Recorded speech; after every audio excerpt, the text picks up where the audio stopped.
형제들을 가르치되 너희가 모세의 법대로 할례를 받지 아니하면 능히 구원을 받지 못하리라 하니, 바울 및 바나바와 그들 사이에 적지 아니한 다툼과 변론이 일어난지라. 형제들이 이 문제에 대하여 바울과 바나바와 및 그 중에 몇 사람을 예루살렘에 있는 사도와 장로들에게 보내기로 작정하니라. 그들이 교회의 전송을 받고 베니게와 사마리아로 다니며 이방인들이 죽게 돌아온 일을 말하여 형제들을 다 크게 기쁘게 하더라. 예루살렘에 이르러 교회와 사도와 장로들에게 영접을 받고 하나님이 자기들과 함께 계셔 행하신 모든 일을 말하매, 바리새파 중에 어떤 믿는 사람들이 일어나 말하되 이방인에게 할례를 행하고 모세의 율법을 지키라 명하는 것이 마땅하다 하니라. 사도와 장로들이 이 일을 모여 많은 변론이 있은 후에 베드로가 일어나 말하되 형제들아, 너희도 알거니와 하나님이 이방인들로 내 입에서 복음의 말씀을 들어 믿게 하시려고 오래전부터 너희 가운데서 나를 택하시고, 또 마음을 아시는 하나님이 우리에게와 같이 그들에게도 성령을 주어 증언하시고, 믿음으로 그들의 마음을 깨끗이 하사 그들이나 우리나 차별하지 아니하셨느니라. 그런데 지금 너희가 어찌하여 하나님을 시험하여 우리 조상과 우리도 능히 매지 못하던 멍에를 제자들의 목에 두려느냐. 그러나 우리는 그들이 우리와 동일하게 주 예수의 은혜로 구원받는 줄을 믿노라 하니라. 온 무리가 가만히 있어 바나바와 바울이 하나님께서 자기들로 말미암아 이방인 중에서 행하신 표적과 기사에 관하여 말하는 것을 듣더니, 말을 마치며 야고보가 대답하여 이르되 형제들아, 내 말을 들으라.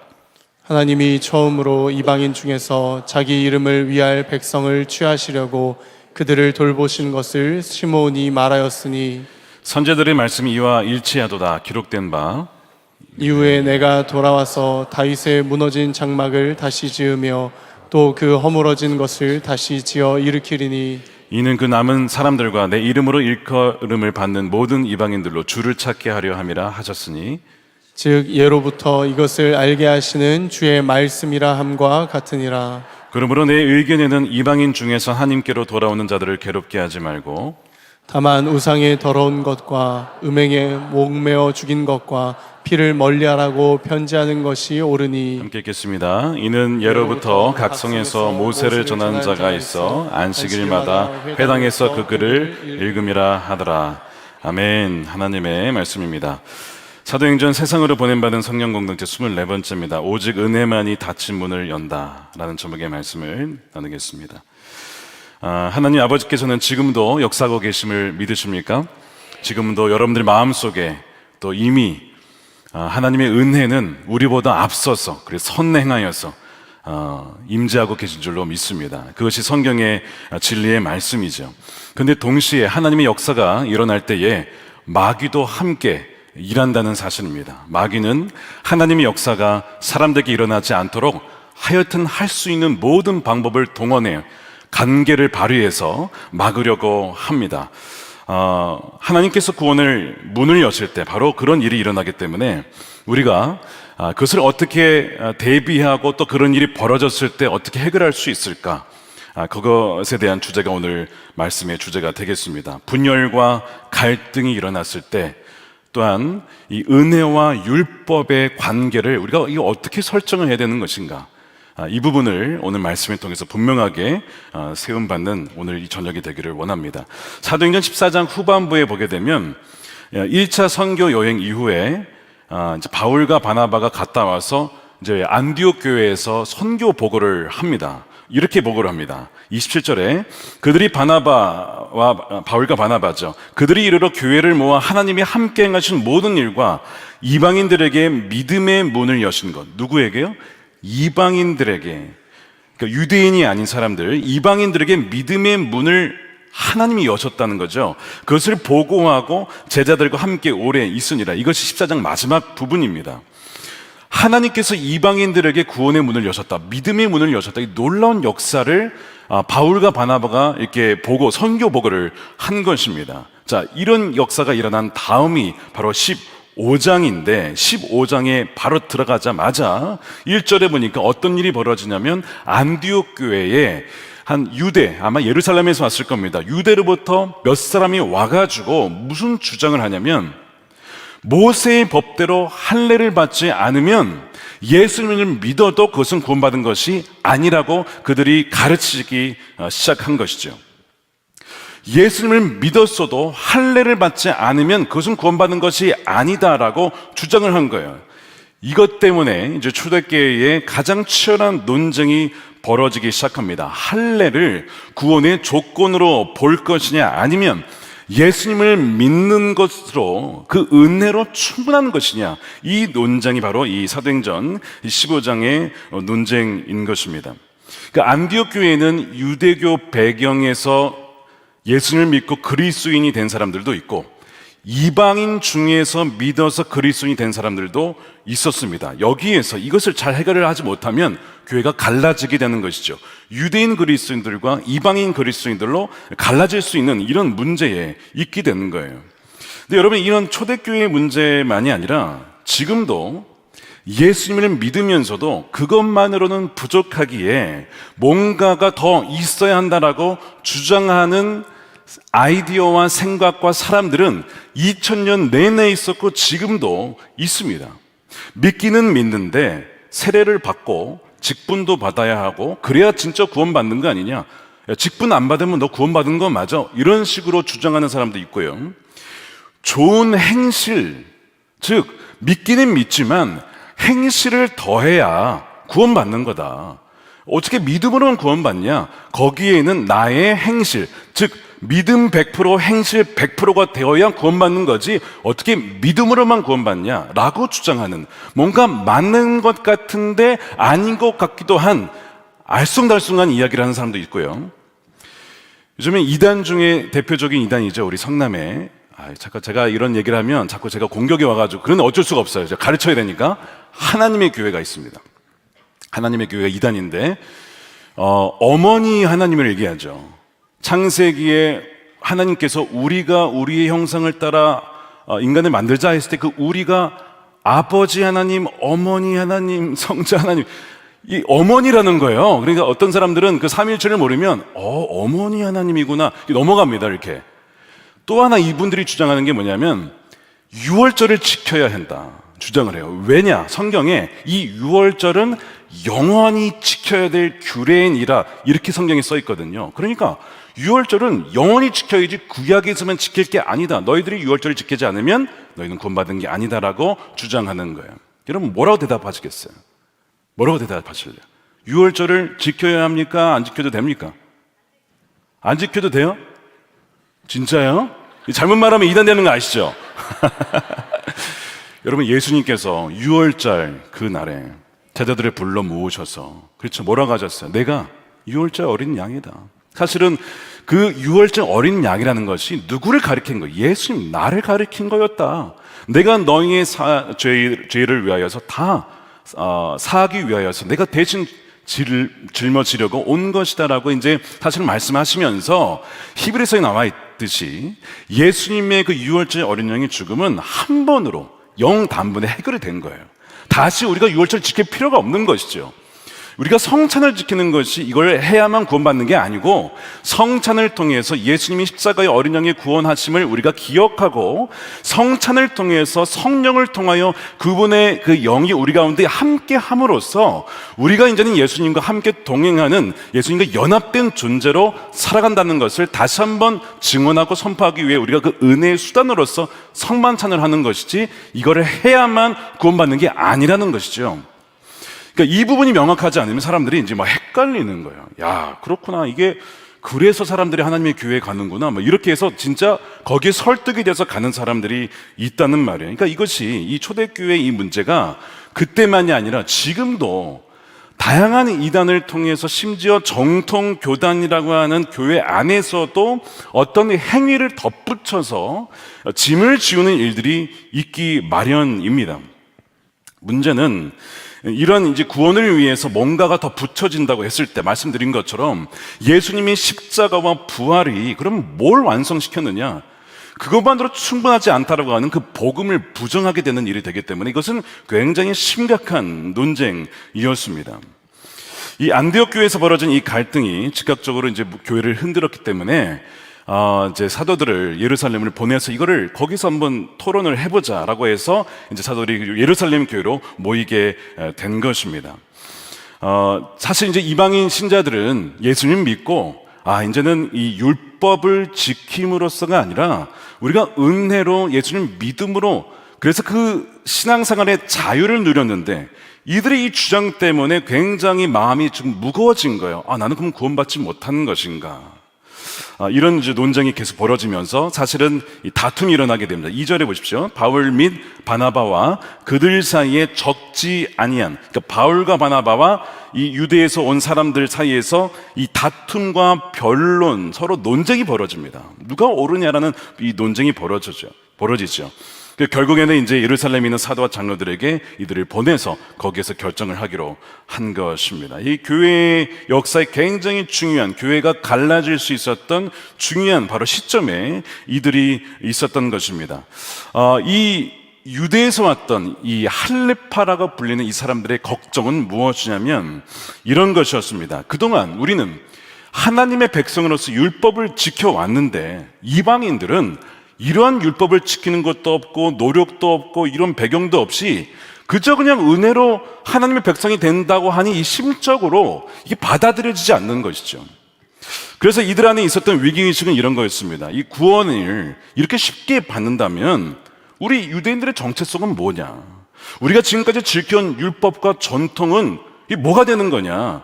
이방인들이 과연 우리와 동등하게 하나님의 백성이 정말 될 수 있는 거냐? 그러니까 마치 이제 이 포도원 비유에서 먼저 일하러 왔던 사람들이 나중에 5시에 온 사람들에게 저 사람 똑같이 한 데나리를 준다면 우리는 왜 먼저 와서 이렇게 고생을 한 겁니까? 똑같이 그 얘기가 지금 벌어지게 된 거죠. 우리는 지금까지 유대인으로서 말씀을 지켜온 이들인데 이방인들은 그런 것도 없었는데 하나님 백성이 된다고 하니 이게 뭐예요? 억울한 겁니다. 억울한 거예요. 그리고 이것이 유대의 전통의 근본이 흔들린다라고 이들은 우려를 했던 것이죠. 반면 이 바울과 바나바는 구원을 주신다라는 예수님의 은혜가 이 율법의 멍에를 그대로 지고 갈 경우 진정한 복음의 능력, 예수님께서 이미 완성하신 그것을 잃어버리게 된다라고 반발을 하게 된 것이죠. 그러니까 우리도 마찬가지로 신앙생활을 할 때에 우리가 이것도 해야 되고 저것도 해야 되고 이런 것들이 있는데 이것이 우리에게 마치 짐처럼 느껴지고 왜 이것을 해야 되는지를 모른 채에 하게 되었을 때에 이런 의문을 가질 수가 있습니다. 그래서 극단으로 가요. 하나는 그런 종교적인 의문은 안 해도 된다라고 해서 아예 율법을 싹 다 배제해버리는 무율법주의나 혹은 반대로 아니다, 지켜야 된다, 이것도 지켜야 되고 저것도 지켜야 진짜 그리스도인이지 너 마음대로 살면 그게 그리스도인이냐 라고 해서 약간 율법주의로 나아가는 이 양극단의 모습이 교회 역사상 계속 나타났던 것입니다. 그러니까 이 팽팽한 이 싸움에서 이 초대교회가 이것을 어떻게 해결했을까? 여러분, 이제 어떤 공동체든 갈등이 벌어지면 이제 파가 이렇게 딱 갈라지잖아요. 그럼 이거 해결을 할 때 어떻게 해야 되냐? 양쪽 이야기를 다 들어줘야 됩니다. 먼저 양쪽 이야기를 다 들어봐야 돼요. 편견 없이. 먼저 이제 이 할레파의 주장을 한번 잘 들어봐야 됩니다. 이들이 무조건 나쁘다라고 할 것이 아니라 왜 이들이 이런 주장을 했는지를 객관적으로 볼 수 있어야 돼요. 자, 이들의 이야기는 이런 겁니다. 할례라고 하는 것이 꼭 그 어떤 그 할례의 그 문자적인 의미가 아니라 할례라고 하는 이 단어에는 하나님의 말씀에 순종해야 한다는 것이 모든 것이 담겨 있는 거예요. 하나님의 백성이라면 하나님의 말씀을 지켜야 되는 거 아니냐. 그래서 이 말씀을 지킴으로써 우리가 하나님의 백성인 것이 증명되는 거 아니냐라고 하는 것인데요. 그래서 실제로 이 할례를 하나님이 명하셨잖아요. 아브라함에게 할례를 하라고 직접 명하신 것이었거든요. 창세기 17장, 우리가 지난주 본문이었죠, 새벽에. 이렇게 되어 있습니다. 10절에 너희 중 남자는 다 할례를 받아라. 이것이 나와 너희와 너희 후손 사이에 지킬 내 언약이니라. 너희는 포피를 베어라. 이것이 나와 너희 사이에 언약의 표징이야. 이게 없으면 하나님의 자녀가 아니라고 하는 그런 의미로서 하나님께 말씀하신 것처럼 보이는 거예요. 그러니까 할례를 받은 자만이 구원받는 것이다라는 주장을 이들은 하게 된다는 것입니다. 할례만이 아니고 하나님의 모든 율법이 주어진 것도 마찬가지라는 거예요. 이 율법은 주님 앞에 다른 신을 섬기지 말아라부터 해가지고 이제 십계명에 보면 이제 하나님에 대한 말씀, 우상을 섬기지 말아라, 만들지 말아라, 그 다음에 이제 부모님을 공경해야 된다, 거짓말하지, 이렇게 쭉 이제 어떤 구체적인 명령들이 쭉 나오잖아요. 이 율법과 십계명을 보게 되면 이 하나님의 백성이 뭘 지켜야 되는지, 또 하나님께서 뭘 요구하신지가 아주 세세하게 나와 있습니다. 문제는 이 율법이 구원으로 올라가는 사다리요 조건이 됐을 때 이것이 문제가 되는 거예요. 율법을 지킴으로써 구원을 얻는 것이라고 하는 순간 이것이 이제 문제가 되는 것입니다. 율법은 여러분 구원의 조건이 아니라, 율법은 하나님의 백성이 하나님을 사랑하고 이웃을 사랑한다고 했을 때에 어떻게 하는 것인지 그 사랑의 표현의 방법이 바로 율법인 것이죠. 이것이 변질돼서 하나님의 사랑을 받으려면 이것을 지켜야 한다, 심지어는 하나님의 그 구원의 백성이 되려면 이것을 지켜야 한다라고 변질이 되기 시작한 것입니다. 그래서 율법을 흠잡을 데 없이 지키면 하나님으로부터 의롭다라고 칭함받는 그 조건을 바로 이 율법의 준수로 여겼던 것이죠. 근데 여러분, 하나님은 율법을 지키는 것을, 율법을 주신 것이 그런 의도로 우리에게 주신 것이 아닙니다. 이제 여러분 이제 잘 주목하셔야 돼요. 우리가 신앙생활 할 때 여러 가지 이제 뭐 기도해야 됩니다, 뭐 말씀 읽읍시다, 뭐 헌금을 합시다, 뭐 봉사를 합시다, 여러 가지 많잖아요. 어떻게 보면 그것도 다 율법의 일부라고 볼 수도 있는데, 이 율법을 어떻게 우리가 복음 안에서 해석을 해야 될까? 이제 오늘로 종교를 시키는 겁니다. 제가 예를 들어 볼게요. 율법을 지키는 것은 마치 부모와 자녀와의 관계로 설명할 수가 있습니다. 부모로서 자녀를 기를 때에 나름대로 부모님들은 자녀 양육의 원칙이 있습니다. 원칙. 여러 가지가 있어요. 뭐 밤늦게 돌아다니면 안 된다, 몇 시까지 와야 된다, 뭐 먹을 때는 건강한 거 먹어야 된다, 뭐 하여튼 뭐 세세한 것부터 뭐 여러 가지가 이제 나름대로 집안의 규칙이 있단 말이에요. 근데 여러분, 부모에게 이제 자녀들이 순종을 가르치게 하는 것은 뭐 자기 훈련을 위해서도 필요한 것이지만, 부모님이 자녀에게 이것을 준 것은 왜 준 것일까요? 자녀를 사랑하고 자녀가 잘 되기 위해서 주신 거예요. 그래서 자녀에게 이래라 저래라 하는 거예요. 근데 자녀 입장에서는 그걸 잘 받아들이지는 못하죠. 저는 이제 어렸을 때 저희 예를 들면 늘 학교에 갈 때마다 저희 뭐 아버지가 계시든 어머니가 계시든 늘 하셨던 말씀이, 도로를 건널 때는 절대 그냥 건너지 말고 먼저 좌우를 살피고 차가 오는지 안 오는지를 보고, 빨간불은 절대 건너지 말고 파란불에 건너되 그때도 확인을 하고 손을 들고 건너라. 야, 길 하나 건너는데 왜 이렇게 율법이 많아, 조건이. 그 어린 나이에 이거를 다 지킬 수 있겠냐고요. 근데 매일같이 나갈 때마다 이 말씀을 하시니까 제가 부모님을 사랑하고 또 부모님을 존중하니까 저는 그것을 지켰어요. 그래서 진짜 지금도 마찬가지로 차를 건널 때 항상 양쪽을 다 보고, 파란불이 켜져도 바로 가지 않고 파란불 때도 차가 올 수 있다는 생각을 하고 확인을 하고 갑니다. 어렸을 때 그렇게 배웠기 때문이에요. 그래서 저는 이제 그 순종을 하면서 갔는데, 어느 날은 이 급하니까 길을 건널 때에 어떤 마음이 들까요? 이거 뭐 꼭 기다리고 다 살피고 또 꼭 손 들어야 돼? 쟤는 안 드는데 혼자 손 들면 창피하잖아요. 어느 순간은 손도 안 들고 그냥 건너고 싶은 유혹이 든단 말이에요. 들어요. 자, 그러면 이 부모님이 말씀하신 규칙을 한번 율법하고 한번 비교해 봅시다. 제가 이 손을 들고 좌우를 살피고 건너므로써 부모님의 아들이 된 겁니까? 이거 말도 안 되는 거죠. 말도 안 되는 거죠. 제가 그거를 지켜야만 나는 부모님의 아들이냐? 아니죠. 그걸 지키기 이전에 이미 저는 우리 부모님의 아들이 된 거예요. 이미 된 거예요. 그거는 하나님의 선물이에요. 태어난 거예요, 부모님을 통해서. 그래서 이제 부모님께서 저를 사랑하기 때문에 주신 규칙 중에 하나가 길 건너는 규칙이었는데, 왜 줬다고요? 아들이 길을 건널 때 교통사고를 당하지 않도록, 다치거나 죽지 않도록. 왜? 너무 사랑하니까 저에게 주신 거예요. 어렸을 적에는 이걸 잘 몰랐는데 크면서 알게 됐죠. 왜 부모님은 나에게 그렇게 자주 말씀하셨을까? 왜 그랬을까요? 저희 누님이 어릴 적에 교통사고로 먼저 천국에 갔어요. 4살 나이에. 저는 이제 그 히스토리를 몰랐죠, 어렸을 때는. 나중에 크고 보니까 사랑한 딸을 잃어버린 그 부모님의 마음에 아들을 다시 잃을 수는 없으니 하여튼 어떻게 해서든지, 그렇다고 매번 따라다닐 수는 없고, 이 아이가 학교를 그래도 걸어서 한 1km 이상을 걸어 다녀야 되는데, 그때마다 이 아들을 사랑하기에 그렇게 세세한 규칙을, 근데 그게 누구를 위해 주신 거냐면 저를 위해 주신 것이죠. 동시에 우리 부모님을 위한 것이기도 해요. 제가 그것을 지켜야만 부모님도 안심하고 또한 그렇게 살아가실 수 있으니, 제가 이제 이걸 돌아보면서 율법에 적용해 보니까 하나님께서 우리에게 이렇게 두껍게 말씀을 주신 것이 우리를 힘들게 하려고 주신 게 아니라 왜 주신 거예요? 우리를 사랑하기 때문에 우리가 어떻게 하면 우리가 지음받은 대로 행복하게 살아갈 수 있는지 하나하나 다 일러 주신 거예요.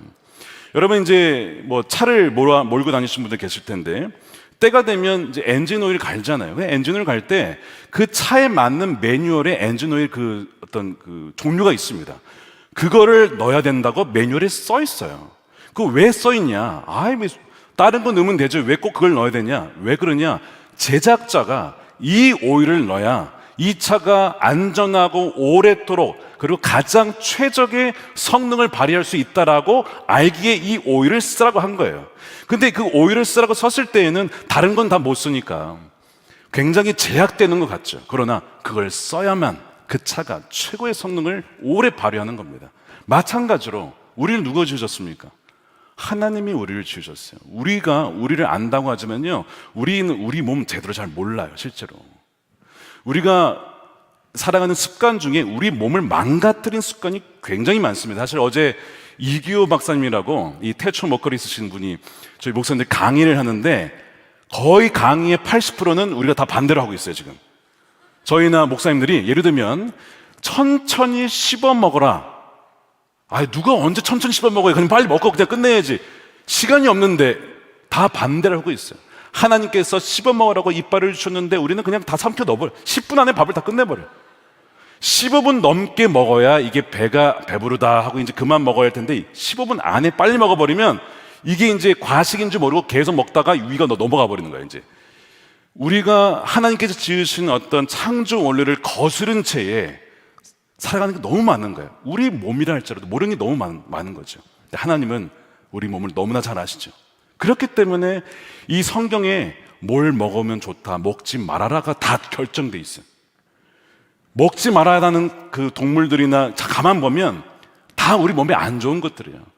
예를 들면 뭐 상위 포식자들, 이런 물고기 이런 거 먹으면 중금속, 뭐 수은부터 해가지고 다 몸에 쌓이는 것들, 다 성경이 그거 먹지 말라고 돼 있는 것들이에요.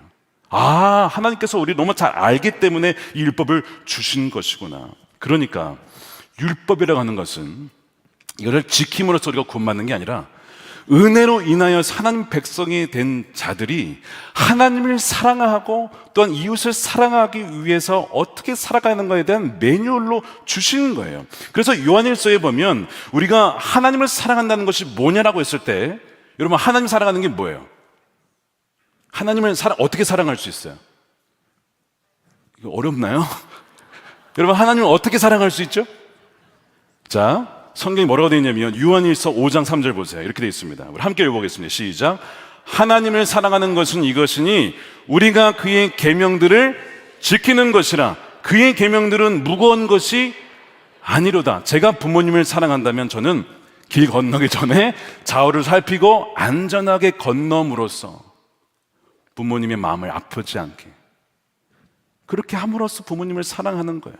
그리고 부모님도 저를 사랑하게 이 말씀을 주신 거예요. 그러니까 계명을 지키는 것은 이게 뭐 우리를 얽매고 힘들게 만드는 것이 아니라 하나님을 사랑하는 방법이라고 하는 것이죠. 예를 들면 이제 이런 겁니다. 사랑하는 연인이 있다고 칩시다. 사귀면서 언약을 맺었어요. 이제 언약을 맺는데 여러 가지 이제 10계명을 서로, 연인의 10계명 이런 거 있잖아요. 왜 그런 거 안 해보셨어요? 괜찮아요. 안 해도 괜찮아요. 그런 경우가 있어요. 이렇게 사귈 때 서로 지켜야 될 것들을 이렇게 정하는 경우가 있는데 뭐 이런 겁니다. 서로 그러니까 딴 남자 보지 않기, 딴 여자 보지 않기, 이제 이런 조건이 있어요.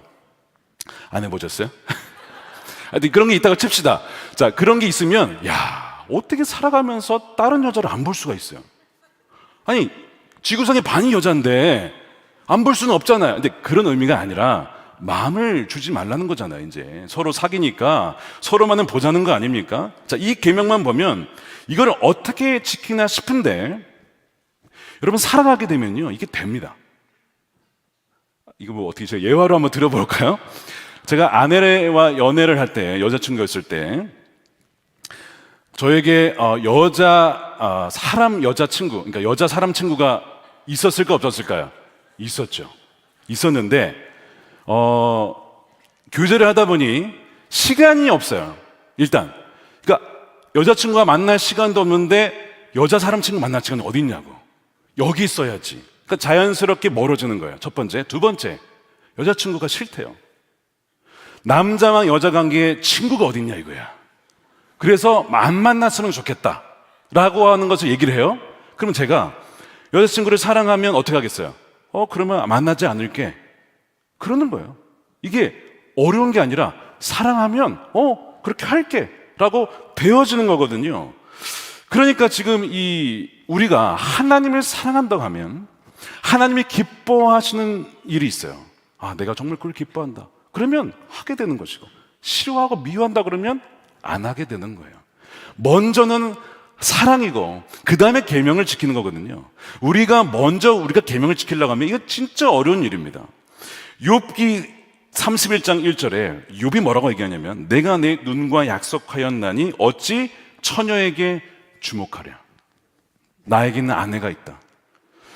나에게는 아내가 있기 때문에 결혼을 했고 나에게는 오직 여자는 아내밖에 없기 때문에 처녀에게 주목하지 않겠다라고 언약을 스스로 한 거예요. 멋진 남자죠. 그러니까 하나님께서 이 욥과 같은 사람이 없다라고 이렇게 칭찬을 하신 거예요.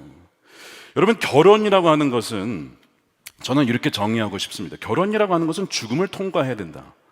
이게 무슨 얘기냐? 여러분, 결혼이라고 하는 것은 이런 겁니다. 남자가 결혼하는 순간 이제 서약을 하잖아요.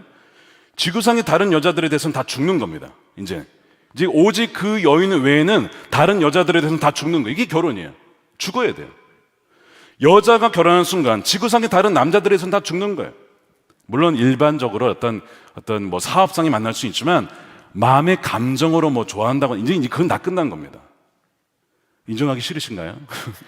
여러분, 결혼이 그런 거예요. 근데 만약에 결혼이 죽음을 통과해야만 누릴 수 있는 건데 이거를 하지 않고 결혼을 했는데 다른 남자와 다른 여자에게 계속 마음을 준다면 이것은 결혼이 사는 게 아니죠. 그건 지옥이 되는 겁니다. 하나님께서 결혼이라고 했을 때는 서로만을 배타적으로 사랑하도록 그렇게 지으셨어요. 근데 서로만 사랑하는 것이 아니라 아내도 사랑하고 저 여인도 사랑하고 저 여인도 사랑하고. 왜? 사랑이니까. 어때? 사랑이면 다 사랑할 수 있는 거 아니야? 그렇게 만들지 않으셨다고요. 그래서 뭐가 있는 거예요? 질투라고 있는 겁니다. 질투. 하나님은 어떤 분이세요? 질투하시는 하나님이에요. 진짜 사랑한다면 질투할 수밖에 없어요. 여러분들이 사랑하는 남자가 있는데 서로 교제를 하는데 그 남자가 다른 여자랑 하하하고 놀고 있어. 나는 마음이 넓어서 난 괜찮아. 여러분, 그거 사랑 아니라고. 질투해야 됩니다. 그건 안 되는 거죠. 똑같은 거예요. 여러분, 신앙이라고 하는 것은 한 분 보기. 자, 따라하겠습니다. 한 분 보기. 이거 아니면 한눈 팔기입니다. 여러분, 한눈 팔기는 신앙이 아니에요. 시편 27편 다윗이 내가 바라는 것 한 가지 뭐예요? 하나님의 성전에서 거하는 것, 그분만을 바라보는 것이라고 했죠. 그게 원생이라고 했잖아요. 이게 이제 신앙이에요. 그래서 다윗이 하나님 마음에 합한 사람이라고 불렸는데 이스라엘의 역사를 보면 그러니까 한 분 보기가 아니라 한눈 팔기. 계속 하나님도 보다가 우상도 바라보면서 계속 곁눈질을 하는 거예요. 계속 곁눈질. 그래가지고 너무 마음이 아프니까 징계를 통해서 바벨론 포로로 끌려가게 되죠. 십계명에서 하나님께서 나 외에 다른 신을 두지 말아라 라는 계명이 주어졌을 때 그 우상이라고 하는 것은 헛된 것인데 왜 헛된 것을 사랑하고 의지하냐? 너무 마음이 아프니까 이 계명을 주신 거예요. 왜? 우리를 사랑하니까. 모든 것이 계명은 다 뭐예요? 사랑의 표현입니다. 우리를 향한 사랑의 표현이고요. 우리가 그 계명을 지킬 때는 역시 하나님을 사랑하는 표현이 되는 거예요. 왜 부모를 공경하라고 했을까요? 신명기 5장 16절에 너는 내 하나님 여호와께서 명령한 대로 너의 부모를 공경하라. 그리하면 너의 하나님 여호와가 너에게 준 땅에서 너의 생명이 길고 복을 누리리라. 하나님께서 우리를 지으실 때에 방법이 부모님을 통하여 오도록 하셨어요. 부모님은 우리를 낳아주신 분입니다. 생명의 근원이 되시는 거예요. 그러니까 그 부모를 공경하는 것, 곧 하나님을 공경하는 것과 같다라고 하나님 그렇게 받아주신다는 것이죠. 그래서 이 부모에게 공경을 할 때에 너의 생명이 길고 너에게 복이 있을 것이라고 약속하셨습니다. 이 십계명이 있는 내용이에요. 이것은 지금도 마찬가지인 계명이죠. 우리가 설 명절에 부모님을 찾아뵙는 것이 계명 때문에 갑니까? 여러분, 사랑하면 더 자주 뵙게 되는 것이고 더 찾아뵙고 싶고 더 자주 뵙지 못해서 마음이 아파하는 것이죠. 제가 미국에 있을 때 가장 힘들었던 것이 명절 때 부모님을 찾아뵙지 못하는 것이었습니다. 내가 정말 불효한다. 그런 마음이 굉장히 눌려 있었거든요. 사실 이민자들의 아픔이 있어요. 실제로 장례가 나도요 못 와요. 못 오는 경우가 있고요, 아니면 와도 이미 돌아가신 이후에 오는 경우가 다반사입니다. 얼마 전에도 저희 그전에 섬기던 교회 청년 아버지가 돌아가셨는데 이미 돌아가신 다음에 왔어요. 그런 거예요. 늘 그 마음에 그런 눌림이 있는데요, 부모님을 사랑하기에 찾아뵙는 것이죠. 명절에 찾아가야 되니까 찾아가는 것이 아니라 사랑하기에 찾아가는 것이죠. 그러니까 이 계명이라고 하는 것은 우리를 향한 하나님의 의도이자 우리가 가장 행복하고 복되게 살아갈 수 있는 그 길을 알려주시는 거예요. 그러니까 여러분, 순종하면 뭘 누리는 거예요? 복을 누리는 거예요. 샬롬을 누리게 되는 것입니다. 하나님 평강을 누리게 되는 거예요. 여러분, 말씀에 순종하는 여러분 되시길 축복합니다. 이 순종할 수 있는 힘이 우리에게는 없지만 무엇을 통해 주어졌습니까? 성령을 통해서 말씀을 살아낼 수 있는 힘이 이미 우리에게 주어졌습니다. 그렇기 때문에 성령을 통해서 우리는 순종할 수가 있는 거예요. 제가 이제 이 헌금과 관련해서 잠깐 말씀을 드리면, 제가 군대에 있을 때, 제가 이제 군종병으로 사단 군종병으로 섬길 때 군종 목사님께서 그 얘기를 하셨어요. 헌금에 대해서 간단하게 얘기를 하시더라고요. 헌금 생활을 하다 보면 이게 좀 갈등이 올 때가 있어요. 이 금액 가지고 이만큼을 낼까? 이만큼을 낼까? 갈등을 한다는 거예요. 그래서 다 공감하죠. 여기에 공감 안 할 사람이 어디 있겠어요? 근데 그분이 이러시더라고요.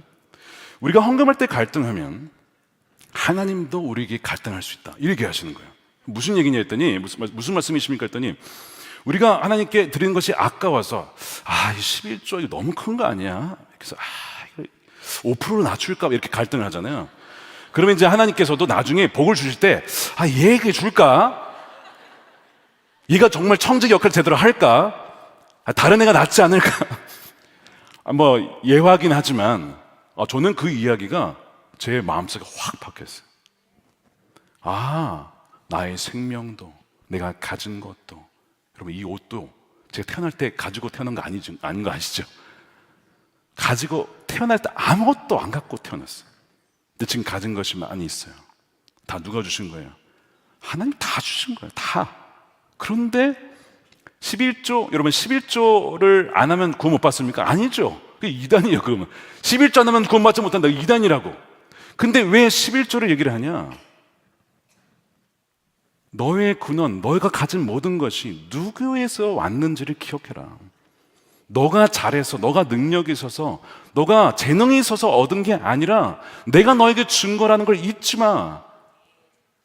그래서 11조는 아주 미니멈이에요. 미니멈. 사실 신약 성경이 와서 11조 얘기 잘 안 하죠. 예수님께서 11조 얘기를 한번 하긴 하셨지만 잘 얘기 안 하는 이유가 뭔지 아세요? 신약 와서는요 다 드립니다. 다. 바나바 자기 땅 그냥 드리죠. 그냥 기쁨으로 드리죠. 기쁨으로. 11조는 미니멈이에요. 구약에서 그냥 어쩔 수 없이 그냥 최소한으로. 신약에 와서는 성령의 말미암아 우리 모든 것이 다 주님 주신 것이니 기꺼이 우리 몸도 마음도 인생 다 주님께 바쳐지는 것이거든요. 그래서 11조 얘기가 잘 안 나오는 거예요. 이거 가지고 또 신약에 가서는 11조 얘기 안 하니까 11조 안 해도 된다. 하나님 갈등하신다니까요. 이제 하나님 줘야 되나 말아야 되나 이런다니까요. 여러분, 헌금 생활, 기도 생활, 말씀 생활, 전도, 모든 것이 의무가 아니라 우리를 억누르게 하는 것이 아니라 하나님을 사랑한다면 그분이 이것을 기뻐하시는구나, 그걸 원하시는구나. 전도요? 의무가 아니라 하나님이 잃어버린 자들에 대해서 이렇게 아파하시는구나. 제가 이번에 한 2주 전인가 여기 판교라고 하는 뒷길을 가는 길 있죠. 여기 이제 뒤로 가는 길에 사진을 내가 찍어놨어요. 뭘 찍었냐면 강아지인데 강아지를 찾는데, 근데 여러분 결정적인 제보만 해도 얼마? 200만 원을 준다는 거예요. 결정적인 제보만 해줘도 강아지 하여튼 뭐 푸들같이 생겼는데 제가 일단 찍어놨어요. 200만 원 벌려고 찍어놓은 게 아니고, 그게 아니고 또 누가 또 오해해가지고 김다희 목사 200만 원 벌려고 또 사진 찍었다고 그렇게 또 악마의 편집하시지 마시기 바랍니다. 그게 아니라 하나님의 마음, 잃어버린 자에 대한 하나님 마음이, 여러분 그 주인이 강아지 찾는 것보다 하나님께서 잃어버린 영혼 찾는 마음이 얼마나 더 크시겠냐고. 오늘 이제 우리 찬양하다 주님의 시선이 있는 곳에 나의 시선이 가기를 원합니다. 주님께서 그 잃어버린 영혼을 원하고 찾고 계신다면 나도 찾기를 원하는 것이 당연한 거 아니냐, 그 마음을 하는 거죠. 사랑하니까. 그러면 뭐 율법 지키는 게 어려운 게 아니라고 말씀을 하는 거예요. 그러니까 지금 이제 이 할례자들은 이것을 이제 이렇게 해석하지 않고 마치 이것을 이제 부모님에 대해서 내가 이걸 잘 지키면 부모님이 나를 사랑하실 거야, 내가 이걸 잘 지키면 부모님이 나를 인정해 주실 거야, 이렇게 사랑의 결핍 가운데 이 율법을 왜곡시켜서 구원의 조건으로 사람들에게 더 어렵게 구원의 문으로 나가지 못하도록 자신도 모르게 그 역할을 하고 있었던 거예요. 이 할례자들은 누가복음 15장에 나오는 누구와 같냐면 탕자의 형과 같습니다. 그 동생이 돌아오는 거를 별로 탐탁치 여기지 않는 거예요. 나는 늘 아버지 집에서 다 지켰거든, 다 순종했거든. 근데 저놈은 허랑방탕하게 하다가 이제 와가지고, 근데 아버지가 받아준다고? 저놈을 받아준다고? 저놈하고 나랑 똑같다고? 막 화가 나는 거죠. 형이 화가 났잖아요. 분노하잖아요. 지금 할례자들이 딱 그 마음인 거예요. 어떻게 이방인들이 무슨 전통이 있다고, 우리는 지금 수백 년을 지켜왔는데 어떻게 그냥 숟가락 갖다 얹으려고, 이런 마음으로 막 화가 나가지고 얘기하는 것이죠. 그래서 이제 예수님만으로도 안 되고 불충분하고 할례를 받아야만 한다라고 1절에서도 그리고 5절에서도 그런 주장을 하는 거예요. 여러분, 이런 일들이 우리 한국 교회에도 있을 수 있어요. 이런 겁니다. 똑같지는 않지만 비슷한 일들이 있을 수 있습니다. 교회에 오려면 술, 담배 끊어야 돼, 이런 얘기 들어보셨어요? 들어보셨대요. 경험자신가요? 어쨌든 술, 담배를 끊어야만 올 수 있다는 거예요. 여러분, 이게 무슨 말이에요? 여러분, 그것도 구원의 조건을 거는 거예요. 여러분, 술, 담배를 끊어야 교회를 오는 게 아니고 교회를 와서 은혜를 받아서 변화되면 끊어지는 거죠. 순수가 그거 아닙니까? 근데 왜 이런 조건을 걸어가지고 당신 담배 냄새 나니까 교회 오지 마. 여러분, 그거를 아내가 그렇게 얘기하는데, 아내가 물론 이해는 가요. 다른 사람들에게 피해를 줄 수 있으니까. 근데 그것이 구원의 어떤 조건이 되고 장벽이 돼서 술, 담배 하면 어때요? 술, 담배가 문제입니까? 여러분, 우상 숭배와 교만이 성경에 말하는 가장 큰 죄악 아닙니까? 여러분, 난 교만하지 않다 하면 손 들어보세요. 교만하지 않다라고 손 드는 순간 교만한 거 아시죠? 다 교만하고 하나님만 사랑하는 거 아니라 우리 다 한눈 팔고 있잖아요. 양다리 걸치고 있잖아요. 그럼 교회 오면 안 되지. 그럼 빨리 안 되잖아요. 다 죄인이기 때문에 주여, 우리를 불쌍히 여기셔 주십시오. 주님의 은혜가 필요합니다. 복음의 능력으로 우리 변화시켜 주십시오. 그래서 오는 거 아닙니까? 그래서 주님의 은혜로 말미암아 복음의 능력으로 변화되어서 그것이 끊어지는 거예요. 내가 주님을 만나가 보니까 내 몸이 성령이 거하신 성전이래. 와, 내가 성전이야, 내 몸이. 그러면 그분이 오셨을 때 담배 냄새 때문에 아프지 않도록, 머리 아프지 않도록 담배 끊어야겠다. 술 마셔서 내가 정신 오락가락했는데 그러면 안 되지. 그분이 오셔서 나를 통치하시는데 술 먹어서 필름을 끊겼어야 되겠느냐? 어느 한순간도 주님의 통치에서 벗어난 시간이 없도록 온전히 다스림 받도록 술, 담배를 끊어야겠다. 자연스럽게 되어지는 것이죠. 근데 이것을 조건을 걸어가지고 당신은 뭐 하니까 뭐다, 당신 뭐 하니까 안 돼. 이것이 현대판, 할례파의 주장일 수 있다는 거예요. 이런 조건을 걸면 교회 올 수 있는 사람이 누가 있겠습니까? 아무도. 저도 뭐다. 목회자들도 얼마나 죄가 많은지 몰라요. 죄송하지만 정말 그래가지고 그냥 새벽기도 와가지고 주여 우리를 불쌍히 여겨주십시오, 자비를 베풀어 주셔서 기도하는 거예요. 회개를 해도 또 그날 주님 앞에 범죄한 게 있어요. 생각으로나 마음으로나. 주님, 그런데도 저를 써주십니까? 저를 불쌍히. 목회자들도 죄가 많아요, 사실. 근데 정말 그렇기 때문에 주님 앞에 나아가서 엎드려서 회개하고 또한 하나님이 새롭게 하시는 은혜로 살아가게 되는 것이죠. 여러분, 이 복음과 은혜, 이 율법의 관계를 잘 정립하셔야 돼요. 우리가 하나님의 자녀이기 때문에 성령의 능력으로 이 계명을 지키는 것이지, 계명을 지킴으로써 하나님의 자녀가 되는 게 아니라고 하는 것이죠. 자, 그래서 이것을 어떻게 이제 증언을 하냐면 바로 베드로와 바울과 바나바와 이제 이 둘의 증언을 바탕으로 야고보가 최후 판결을 내립니다. 이 이제 순서로 가는 거예요. 자, 먼저 첫 번째는 베드로가 무슨 얘기를 하냐면, 베드로가 과거에 일어난 역사에 대해서 증언을 합니다. 한 10년 전쯤에 고넬료 가정, 로마의 백부장 가정에 어떤 일이 벌어졌냐면 성령이 임합니다. 하나님이 그들에게 은혜를 부어주셔서 성령의 임재가 그들 가운데 임해요. 그거를 베드로가 봤어요. 그래서 베드로가 이렇게 증언하죠. 오늘 8절입니다. 마음을 아시는 하나님, 그러니까 고넬료가 마음속에 어떤 신적 존재를 찾은 거예요. 하나님을 찾았어요.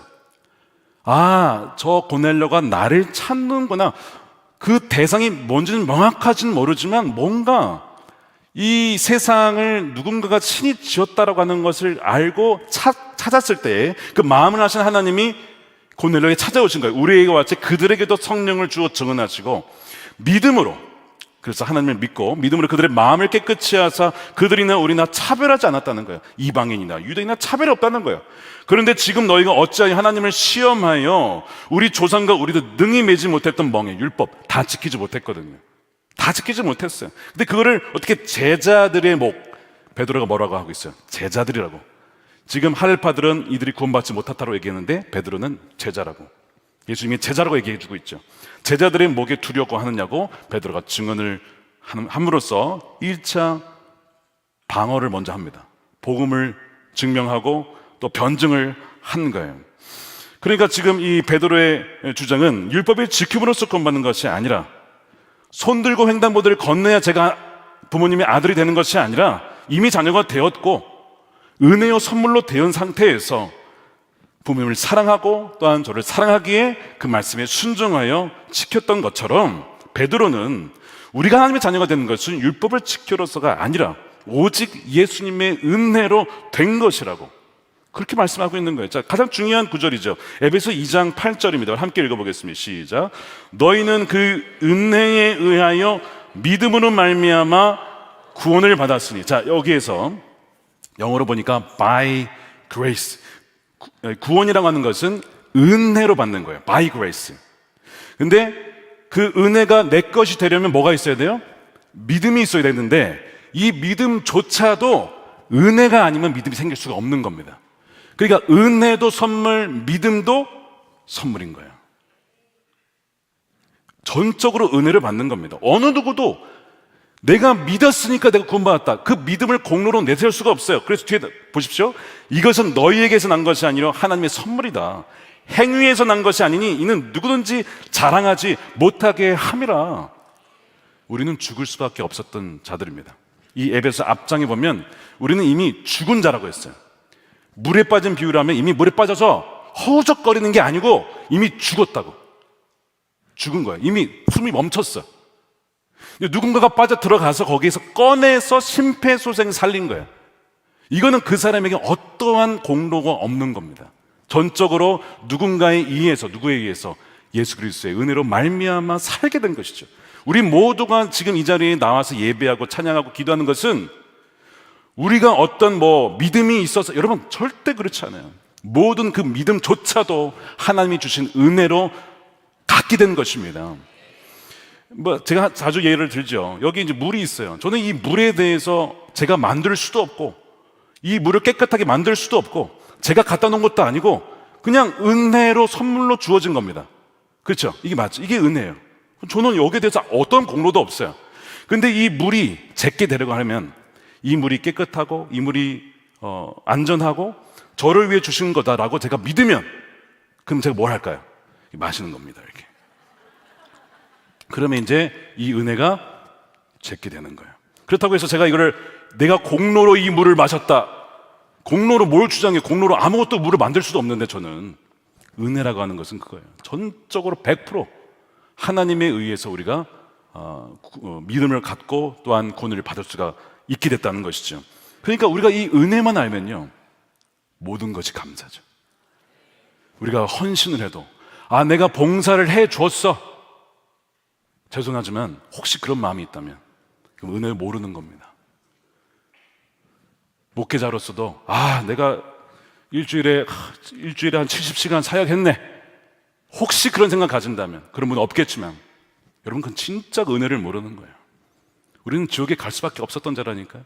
내버려두면 그냥 다 죽는 건데 어떻게 하나님께서 우리를 찾아오셔가지고, 여러분, 종교는 사람이 하나님을, 신을 찾는 거지만 기독교는 뭐예요? 신이, 하나님이 인간을 찾으러 오신 거 아니에요. 아니, 신이 왜 인간을 찾아와? 그런 종교가 어딨냐고. 찾아오셔서 빠져 죽어간 걸 건져주신 거 아니에요.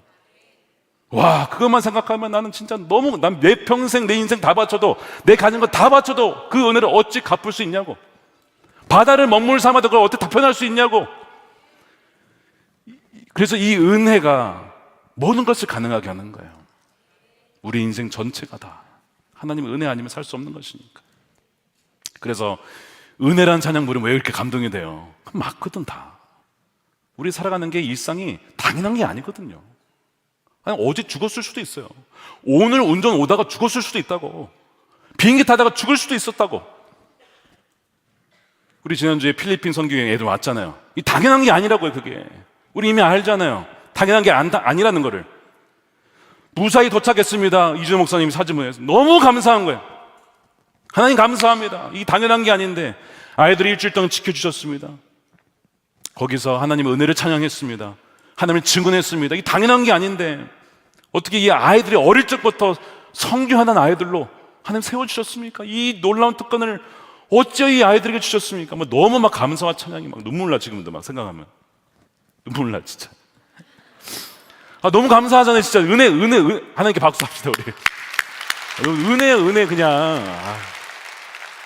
그러니까 내 신앙생활 뭔가 좀 뻑뻑하다, 뭐가 없는 거예요 지금? 은혜를 잊은 거예요. 은혜를 서서 일어가는 그 이유가 있어요. 뭔가 나의 공로가 있는 거 아니냐. 그게 들어간 순간 은혜는 사라지기 시작합니다. 절대, 여러분 꼭 기억하세요. 내가 왜 이 신앙생활이 뻑뻑하고 뭔가 비판적이고 뭔가 좀 짜증이 나고 왜 그러냐. 내가 얼마나 죄인이었는지, 내가 어디서부터 구원받았는지를 잊은 거예요. 아니면 구원받지 못했든지. 근데 아마 대개는 전자예요. 은혜를 잊어버린 거예요. 1만 달란트 탕감 받았는데 금세 잊어버리고 100다나리온, 야, 너 안 갚았어. 그렇게 되는 거라고. 그러니까 여러분, 내 신앙생활이 좀 뭔가 기도가 잘 안 되고 뭐 그러면 은혜를 묵상해 보세요. 은혜. 성경에 나와 있는 이 구원의 은혜를 묵상해 보면 누구에게 뭐라 말할 것도 없어요. 누구를 정죄하냐고. 내가 더한 죄인인데 누구를 정죄하고 뭐라 하냐 이거야.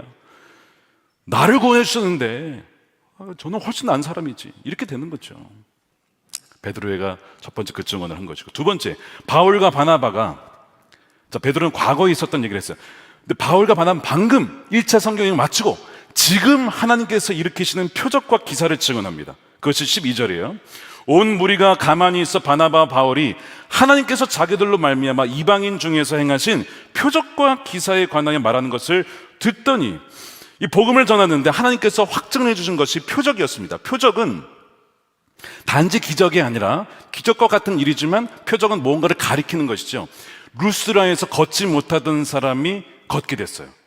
그거는 기적인데, 표적은 기적에다가 플러스 뭔가를 보여주고 있는 거예요. 하나님과 동행하지 못하던 사람이 하나님과 동행하게 된다라고 하는 그거를 미리 보여주신 것이죠. 복음으로 말미암아, 은혜로 말미암아, 마치 우리 모두가 다 루스드라의 그 걷지 못했던 사람처럼 그냥 말씀을 들어도 움직이지 못하고 그랬던 자들인데 은혜로 말미암아 걷게 되었던 것처럼, 우리가 주님과 동행하게 되는 것처럼 이 표적을 주심으로써 우리가 증언한 이 복음이 옳다라고 하나님이 확증해 주셨습니다. 이거를 바울과 바나바가 두 번째 증언을 하는 거예요. 법정에서, 이제 소위 법정에서 얘기하는 거죠. 세 번째, 야고보가 이제 할례파 이야기도 들었어요. 베드로 얘기 들었어요. 야고보 얘기 들었어요. 그럼 뭐야, 이제 대법관의 최후 판결. 이게 인용이냐 기각이냐, 이게 결정을 하는 거예요. 뭐라고 하죠? 야고보가 미래에 벌어질 구원 역사에 대한 결론을 내립니다. 결론, 최후 결론을 내려요. 베드로와 바울과 바나바의 증언을 듣더니 이 증언이, 야고보가 누구냐면 예수님이 동생이잖아요. 여러분, 사복음서 읽어보면 원래 안 믿었어요, 예수님을. 형님 그냥 예루살렘 가셔서 하시지 왜 이런 시골에서 이렇게 하시냐고, 약간 굉장히 그 시니컬한 사람이 야고보입니다. 언제 변했습니까? 부활하신 예수를 만난 다음에 바뀌었어요. 고린도전서에 나오죠. 부활하셔서 야고보에게 보이셨다. 그때 변한 거야, 야고보가. 근데 그 야고보가 결론을 내리기를, 이 구약 성경에 보니까 선지자들이 예언을 많이 했는데 지금 이 예언들의 내용과 베드로와 이 바울과 바나바가 하는 내용이 일치한다는 거예요. 일치한다. 그러면서 한 가지 인용한 말씀이 아모스 선지자의 이야기를 꺼내죠. 그것이 16절입니다. 이후에 내가 돌아와서 다윗의 무너진 장막을 다시 지으며 또 그 허물어진 것을 다시 지어 일으키리니 이는 남은 사람들과 내 이름으로 일컬음을 받는 모든 이방인들로 하여금 주를 찾게 함이라 하셨으니, 이 아모스 선지자의 말씀을 인용한 겁니다. 근데 여기에서 주의 이름으로 일컬음을 받는 원래는 유대 백성들이거든요. 근데 거기 이방인들이래요. 이방인들도 주의 이름으로 일컬음을 받는 하나님의 백성이라고 표현을 했어요, 아모스 선지자가. 그 다음에 보시면 하나님께서 그래서 유대인과 이방인 모두에게 하나님으로 불리는, 하나님 백성이라고 불리는 교회를 부르고 계시다라고 말씀하는 거예요. 교회라고 하는 단어 에클레시아는 부름을 받은 모임, 부름을 받은 사람들이라는 뜻인데, 이 부름받은 것은, 이 이방인들이 부름받은 것은 하나님의 은혜로 불러주셔서 된 것이다. 이게 이미 구약에서부터 예언된 것인데 지금 베드로도 바울도 그 얘기를 하고 있으니 이거는 계속 예언자들을 통해 하나님 우리에게 주신 말씀과 일치한다, 이 맞는 얘기다라고 먼저 인정을 해주는 거죠. 하나님 아버지께서 예수님께로 이끌지 않으면 누구도 구원받지 못하는 거죠. 은혜로 구원받는 것인데, 요한복음 6장 44절 보십시오. 나를 보내신 아버지께서 이끌지 아니하시면 아무도 내게 올 수 없으니 오는 그를 내가 마지막 날에 다시 살리리라. 자, 이 말씀 보시면 예수님을 믿게 되는 것도 내가 믿을 수 있는 게 아니라는 거예요. 아버지께서 예수님께로 그 사람을, 우리를 이끌어주지 아니하면 예수님께 올 수가 없다는 거예요. 아버지께서 끌어주신다는 것이, 이게 뭐예요? 이것이 은혜죠. 이것이 은혜예요. 그래서 이 야고보가 이 아모스 선지자 말씀을 인용을 하면서 다윗의 무너진 장막을 다시 짓고 허물어진 것을 일으킨대요. 이게 무슨 말이에요? 많은 사람들이 이 해석을 24시간 다윗의 예배를 회복한다, 이렇게 해석을 한동안 했었습니다. 그래서 24시간 예배를 하자, 이 봐라, 다윗이 24시간 예배하지 않았었냐, 이렇게 해석을 한 경우가 있었어요. 근데 이 말씀은 그 내용이 아니라 다윗의 무너진 장막이라고 하는 것은, 장막은 집이죠. 하나님께서 약속하신 뭐냐면 다윗의 후손을 통해서 영원한 왕을 줄 것이라고 다윗 언약을 통해 말씀해 주셨는데, 지금 그것이 어떻게 됐어요? 끊겼어요. 무너졌어요. 로마 제국을 통해서 이스라엘 백성들이 왕이 끊기면서 이제는 그것이 다 무너진 상태가 된 거예요. 근데 이거를 다시 세우시겠다, 무너졌던 다윗의 왕가를 다시 세우시겠다라고 말씀하신 것이죠. 사실은 하나님의 영광이 이가봇을 떠나서 끊어졌는데 다시 하나님의 영광이 임하면서 다윗의 무너졌던 장막이 회복될 것이라고 말씀하셨던 것이 바로 이 아모스 선지자의 말씀이에요. 어떻게 그렇게 회복됐습니까? 예수님께서 육신을 입고 이 땅에 오셨죠. 그래서 예수님께서 장막을 치셨대요. 그 표현 어딘지 아십니까? 예수님께서 장막을 치셨다. 그게 요한복음에 나옵니다. 1장 14절에 말씀이 육신이 되어 우리 가운데 거하심에, 이게 장막을 친다는 표현이에요. 똑같은 표현입니다. 예수님께서 육신을 입고 우리 가운데 dwelling among us, 우리 가운데 장막, 이가버 떠나갔던 영광이 회복이 되면서 우리 가운데 오셨어요. 임마누엘, 우리와 함께 하신 하나님, 우리가 그의 영광을 보니, 그렇잖아요. 성전에서 하나님의 영광이 충만했는데 이제는 예수 그리스도를 통해 그 영광이 충만하게 됐어요. 은혜와 진리가 충만합니다. 그분께서 자신의 육신을 허물어서 우리의 모든 죄값을 사하셨어요. 그리고 어떻게 다식을 세우십니까? 부활을 통해서 무너지지 않는 영원한 장막, 부활을 통해서 우리에게 영원한 장막을 주신 것이죠. 그래서 부활은 절대로 무너지지 않는 영원한 성전이요, 하나님의 장막이요, 부활은 새 하늘과 새 땅이 시작되었다는 징표입니다. 그래서 예수님을 믿는 사람들은 다 뭐가 되냐면 영광스러운 하나님의 성전이 되는 거예요. 저와 여러분이 하나님의 거하시는 성전이 되고, 우리가 부활의 몸을 입을 때에 진정 무너지지 아니하는 그 성전을 옷 입게 되는 것이죠. 그 약속을 말씀을 아모스 선지자 말씀을 인용하면서 야고보가 이건 다 맞는 얘기다, 이미 예언됐던 것이고 지금 이것이 성취가 되고 있으니, 자, 대법관의 마지막 판결문이 19절에 이렇게 나옵니다. 그러므로 내 의견에는 이방인 중에서 하나님께로 돌아온 자들을 괴롭게 하지 말고, 다만 우상의 더러운 것과 음행과 목매어 죽인 것과 피를 멀리하라, 이 세 가지만 빼고 이제 오직 믿음으로만 구원받는 것이다라고 인정을 한 거예요. 이 세 가지는 이걸 지켜야 구원받는 것이 아니라, 유대인 그리스도인들이 이 세 가지를 너무 싫어하니 이방인 그리스도인들이 이 세 가지를 그래도 존중해주고 인정해 주어서 서로 같이 공존할 수 있도록 해 주십시오. 이렇게 해서 어느 정도 서로 타협을 해서 마무리를 지은 겁니다. 그래서 교회가 갈라지지 않고 하나됨을 지키면서 동시에 교회가 성교적인 공동체로 나아갈 수 있도록 하는 놀라운 결정이 여기에서 이루어지게 되는 거예요. 이 야고보가 굉장히 지혜롭게 교회를 갈라지지 않으면서 복음의 진리를 지키면서 이것을 결정을 할 수 있었던 것이죠. 하나님의 지혜입니다. 위로부터 오는 지혜는 여러분 분열이 없습니다. 모두가 다 인정하고 받아주게 되는 거예요.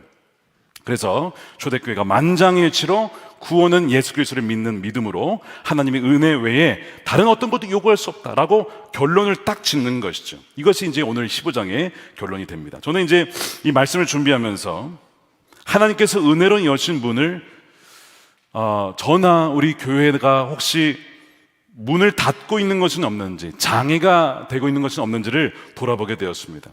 제가 작년에 이제 새롭게 앞서서 출연했을 때 사회를 보시던 분께서 저에게 부탁하신 것이 하나 있었습니다. 아마 보신 분이 계실 텐데 이런 얘기를 하셨어요. 교회 문턱을 낮춰주세요. 교회 문턱을 낮춰달라는 거예요. 아마 저희 교회를 향해서 했다기보다는 일반적으로 한국 교회에 대해 주신 얘기 같았습니다. 교회가 의도하지는 않았지만 교회와 성도들도 모르게 은혜를 누릴 수 있는 구원의 문을 닫게 하는 것들이 있지는 않은지를 돌아보게 되는 거예요.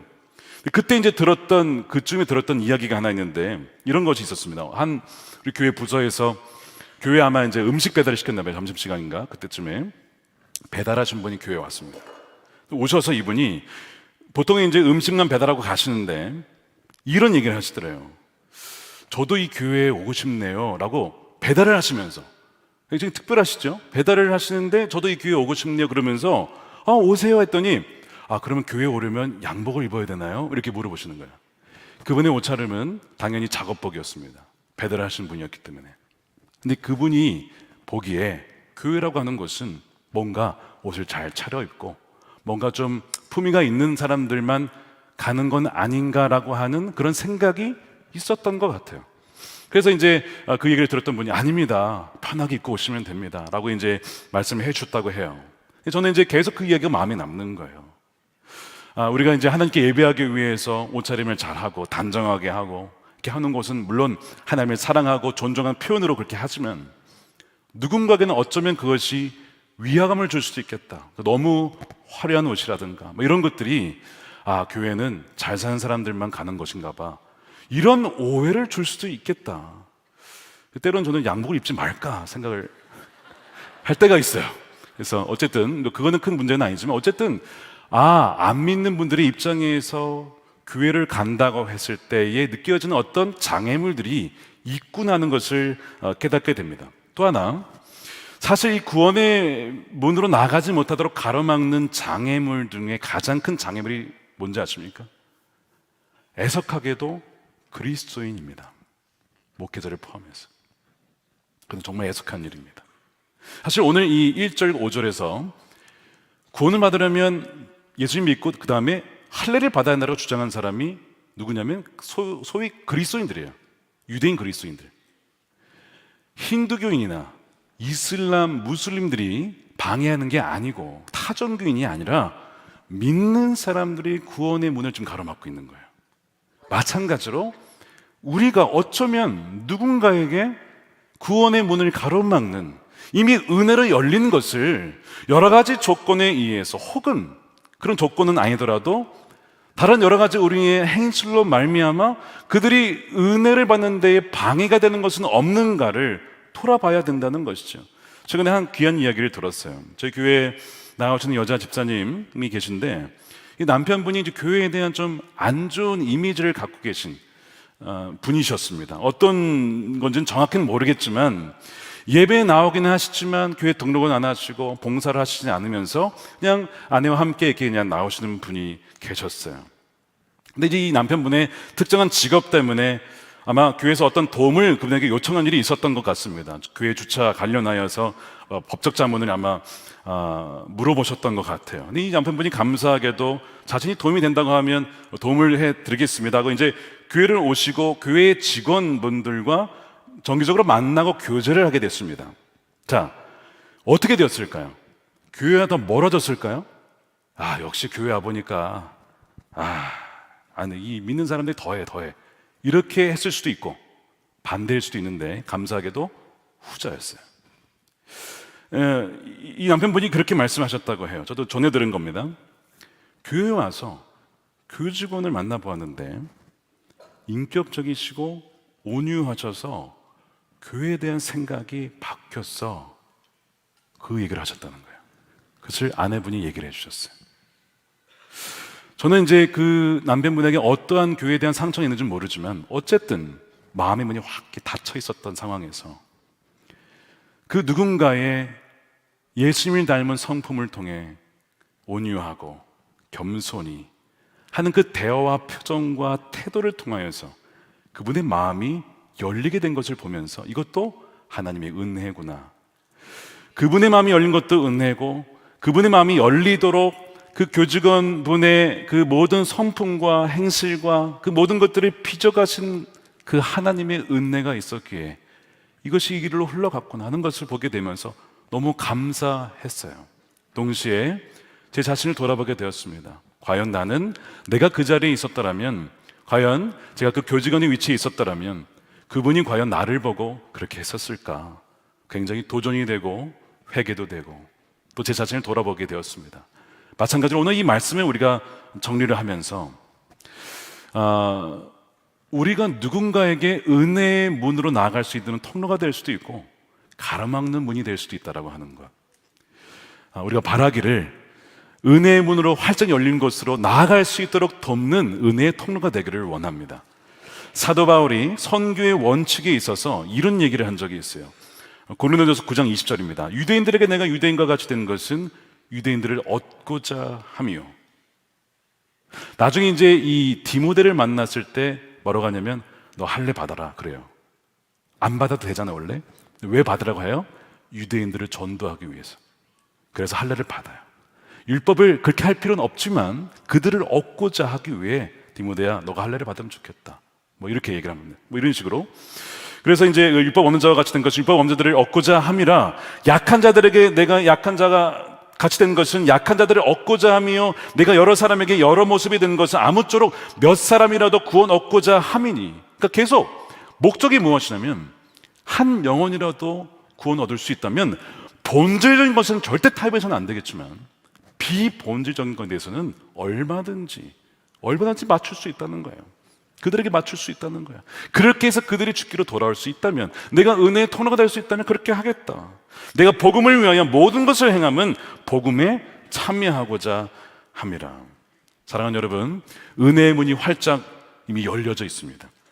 우리는 그저 그 열린 문으로 우리 자신뿐만 아니라 다른 일이 나아갈 수 있도록 방해가 되지 않도록 그들의 죽기로 인도할 수 있도록 내어드리는 통로가 되면 되는 것이죠. 그러니까 본질은 타협할 수는 없지만 우리가 비본질적인 부분을 그렇게 고수하면서 누군가의 영혼이 죽기로 나오는데 혹시 가로막는 것이 있지는 않은가를 오늘 이 저녁에 돌아보면서 주님, 제가 은혜의 통로가 될 수 있도록 나를 사용해 주셔서 오늘 베드로와 바울과 바나바의 증언 그리고 야고보의 결정을 통해서 분열될 수 있었던 교회가 오히려 더 단단해지고 성숙하고 성장하여서 세계 선교의 발판이 되는 것처럼 주님, 갈등하는 것에 화합하게 하는 그리스도인이 되게 하여 주시고 비본질적인 것을 하는 용납하며 배려하며 그렇게 사랑으로 베풀어서 어떻게든지 그 영혼이 죽기로 돌아오는 데에 하나님 저를 사용해 달라고 그렇게 내어드릴 수 있는 저와 여러분들이 되시기를 주님의 이름으로 축원드립니다.